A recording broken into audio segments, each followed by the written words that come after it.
Zapdos has overall been a great Pokémon in competitive singles ever since its release in Generation 1, always finding itself in the overused tier, except for Gen 5, where it experienced a slight downfall. Zapdos' unique defensive typing and ability static let it check and punish common offensive threats and Mewtwo users, while also having the option to be a great offensive special attacker when used on raid teams. Zapdos will be returning to Pokémon Scarlet and Violet with Pokémon Home compatibility very soon, and it will yet again be a great Pokémon in Gen 9 competitive singles. Let's discuss why this is the case. Alright, first of all, I want to mention the buffs, the indirect buffs and nerfs Zapdos received. So, very big nerfs. It no longer has defog in Gen 8, or Gen 9 I mean. So yeah, you can't remove hazards anymore, which was a big deal. You know, Zapdos was using defog a lot in past generations, especially on defensive sets. Then you also no longer has Weather Ball, which makes it worse on rain teams, as it can no longer abuse a 100 base power water move to hit ground types. But we'll get into that a bit later too. And yeah, big nerfs for Zapdos. It did receive 2 indirect buffs. The distribution of knockoff and toxic has been heavily reduced compared to previous generations. And Zapdos is very prone to knockoff because it wants to keep its heavy duty boots, which is the best item to run on Zapdos, as you can negate its stealth rock weakness. So yeah, being able to keep heavy duty boots switch into more Pokemon without getting it knocked off is always great. And Zapdos is very prone to toxic chip as well. So with that being heavily reduced to a couple Pokemon, Zapdos appreciates that. Now, 2 sets for Zapdos in Gen 9. We have obviously a defensive set, making use of its very unique defensive typing, its ability static, and the ability roost, or the move roost. Now, you can mess around with these moves and with the EVs. I put 128 EVs with the timid nature, so you can outspeed Golden Go and KO it, or 2-hit KO it back with Heat Wave. Is situational though, if you don't really struggle with Golden Go. I don't think it's gonna matter in a lot of situations though, but because Zapdos does take like a good chunk for Shadow Ball, like it takes like 44%. I just put Volt Switch, Hurricane, Heat Wave for this. You can also put Thunder Wave. Thunder Wave, great option to cripple opponents. Hurricane, Volt Switch. You also have the option to run Discharge. Discharge also an option. I wouldn't use Discharge and Thunder Wave together because Discharge already has a great chance to paralyze. Second Zapdos set, offensive rain team set. I put Thunder Hurricane obviously to abuse in the rain, and you can either run Volt Switch on this move slot, or you can use Terra Blast with Terra Water. So you do have an alternative to water type Weather Ball. That's the best you're gonna get. I want to go over how Zapdos fares up against the overused meta. First, I want to go over the Pokemon it fares up well against, and also returning Pokemon, and we'll go over what Pokemon just completely shuts it down. Now let's start with Among Us. Among Us cannot do anything against Zapdos. It can use Spore, but if it already has used Spore, it's a sitting duck. So yeah, obviously Among Us, bedtime. Breloom, another pretty much same examples. Among Us cannot do anything except for Spore. Though some Brelooms do tend to run Rock Tomb, but it's very rare. But yeah, if it's not running Rock Tomb, it cannot do anything against Zapdos. Now, Cerulege, Destruction Mansion. Zapdos doesn't necessarily wall or shut down Cerulege, but Bitter Blade and Shadow Sneak are both contact moves, which it can get off a paralysis if it does touch Zapdos. Next up, Corviknight. Corviknight gets completely shut down. It can U-turn on Zapdos, but you risk getting that paralysis, so you can get punished for that. Also, Dondozo, the Dozo, same. You risk a paralysis. Obviously, it's a water type versus electric type. Its special defense also not that high, so Zapdos should be able to easily beat that if it's running Discharge. Volt Switch you might struggle a little bit, but Discharge should be fine. Volt Switch still does a chunk, but you switch out afterwards, obviously. Next up, got Dragonite. Now, Zapdos doesn't necessarily beat Dragonite one-on-one, but you know, defensive Zapdos can get, you know, Dragonite doesn't like getting a static when it's trying to go for a sweep, or I mean a paralysis, and Zapdos still does some good damage against Dragonite. If it's running Roost, you can very easily force it to Roost. If it's not running Roost, it's running Ice Spinner, which means it has no recovery. So in both cases, Dragonite does not like setting up against Zapdos. Now, the next Pokemon I want to mention is, you know, the big boy. Where is it? Ah, Great Tusk. Great Tusk is completely walled by Zapdos unless it's an offensive variant with Ice Spinner, which is not that common. Ice Spinner on offensive variant, I mean, it's not that common. Now, like I said, it does have knockoff, which can be problematic for Zapdos. But yeah, aside from that, Great Tusk gets shot down and Zapdos can obviously one-shot it with a Hurricane. Now for the next Pokemon, we got its counterpart, Iron Threads. Same scenario really, it cannot do anything against Zapdos.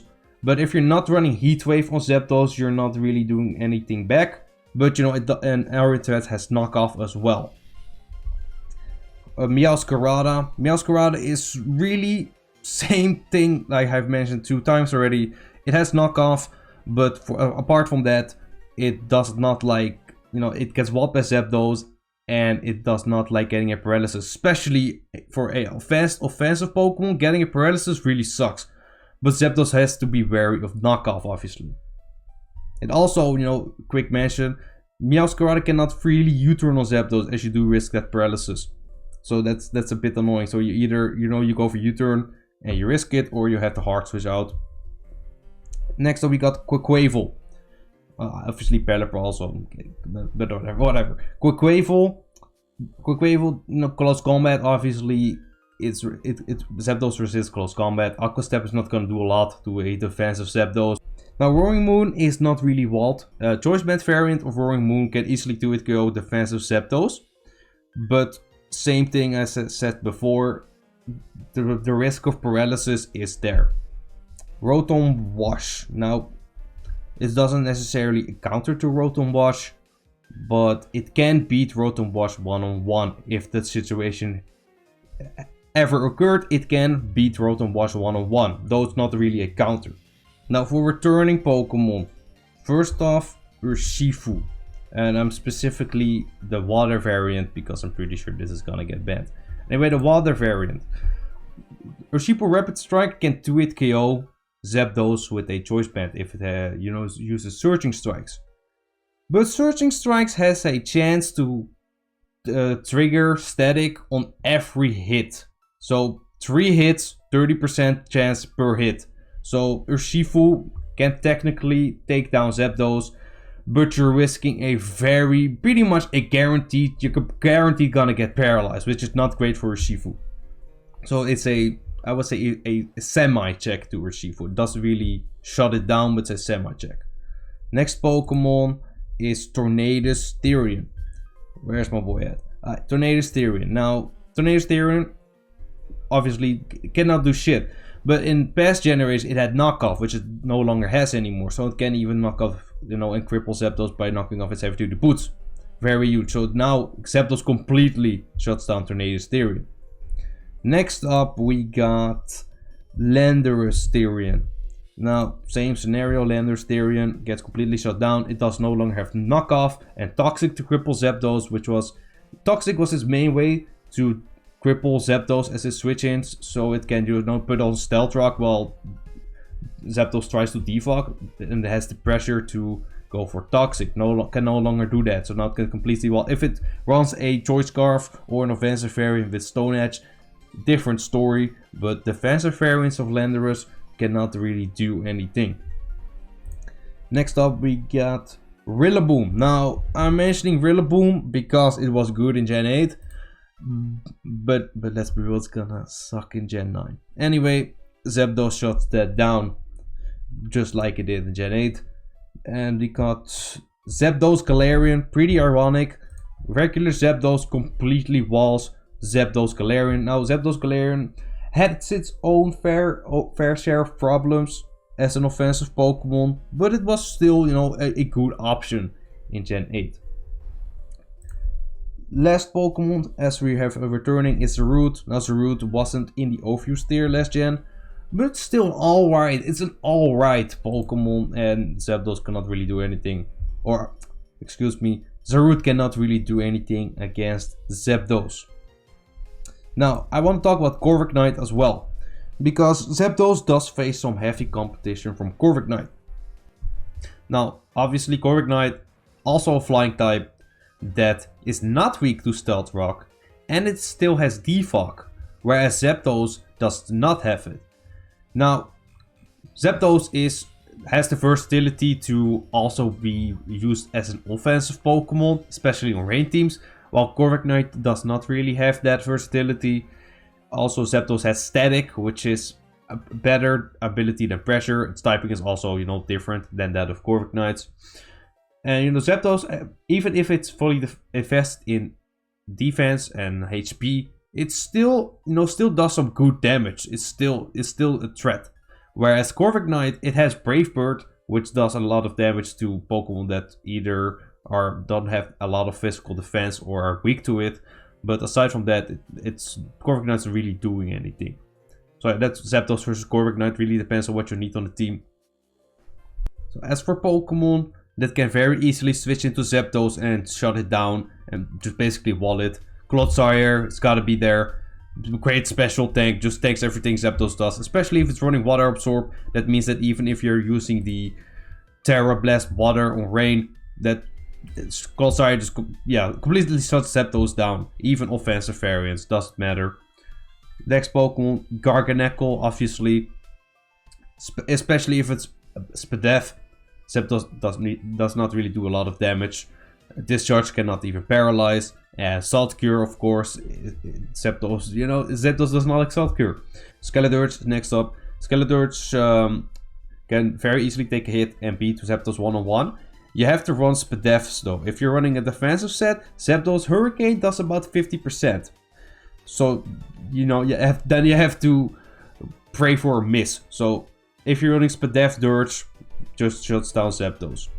Now, Tinglu. Obviously, Tinglu. Hurricane is not gonna do a lot to Tinglu. Do I have to explain? It's Tinglu. That's really everything for the current OU tier though, as far as I'm concerned. If we're talking about returning Pokemon, we got Heatran. The GOAT, one of the GOATs, competitive Pokemon. If you're running Spadef Heatran, then Zapdos is, you know, defensive Zapdos though. If you're running offensive Zapdos on Rain, especially with Terra Blast Water, then Heatran does have some trouble against it. But defensive variants, it can very easily shut those down. Last Pokemon, Slowking Galar. I already talked about this in my Slowking video as well. But no, Slowking is a very beefy special tank that also does a lot of damage of its own. And Zapdos does not do anything against this. That's really it for Zapdos in the Gen 9 meta and how it's going to perform. I think it's going to be great. Even though it got nerfed, I still think it's going to be an OU worthy Pokemon, just like it always has been. And if you like this video, you might as well check out my video on why Slowking will be so good and Heatran as well. Consider like the video. If you enjoyed, leave a comment with your thoughts about Zapdos, how you think it's going to perform in the meta. And yeah, thank you for watching and see you next time.